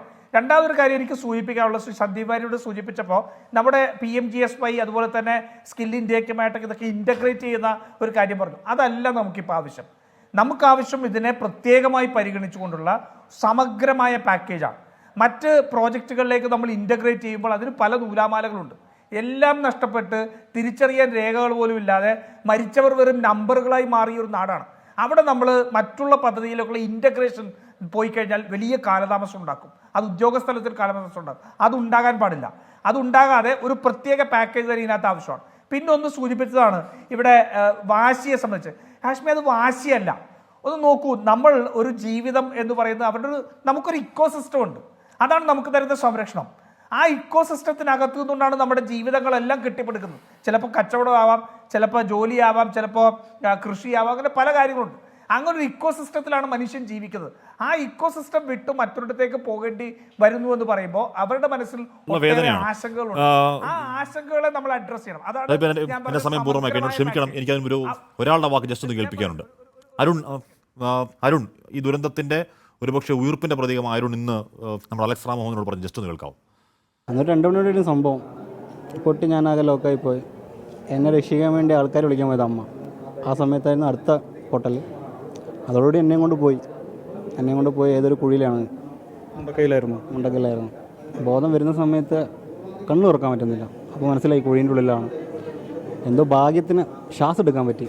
ഒരു 2 സെക്കൻഡ് സാറ്റ് എടുക്കാൻ പറ്റി. ആ ശ്വാസത്തിനുള്ളിലാണ് ഞാൻ കുഴിയിൽ നിന്ന് കയറി വന്നു. എന്നെ കിട്ടിയ സ്പോട്ടിലേക്ക് ഞാൻ മണിക്കൂറിലെടുത്തിട്ടാണ് എഴഞ്ഞ് വന്ന്. എന്നിട്ട് അവിടെ കിടക്കുകയായിരുന്നു. അത് എല്ലിന് വരെ വേണ്ടിയിട്ട് സർജറി കഴിഞ്ഞു. ഇനിയിപ്പോൾ ഇതിൻ്റെ 2 ഡീപ്പ് ക്ലീനിങ് കാര്യങ്ങളൊക്കെ ഉണ്ട്. പ്രധാനമന്ത്രി ഇൻസിഡൻറ്റിനെ കുറിച്ച് ചോദിച്ചു, തോളത്തട്ടി ആശ്വസിപ്പിച്ചു. കൂടെ ഉണ്ടാകുന്നൊരു ഉറപ്പ് അദ്ദേഹം തന്നു. ഒരു കോൺഫിഡൻസ് ഉണ്ട് തോളത്തട്ടി. ആ ചിരി നൽകുന്ന സമാധാനം ചെറുതല്ല. കഴുത്തോളം ചെളിയിൽ മുങ്ങ് ജീവിതത്തിലേക്ക് ഉയർത്തവനാണ്. അങ്ങനെ ചെളിയിൽ നിന്ന് ആ മേഖല, മുണ്ടക്കൈ, പുഞ്ചിരിമട്ടം, ചൂരൽമല, ചെളിയിൽ നിന്ന് ജീവിതത്തിലേക്ക് ഉയർക്കട്ടെ എന്ന പ്രാർത്ഥനയോട് ആഗ്രഹത്തോടെ എൻകൗണ്ടർ പൂർണ്ണമാവുന്നു.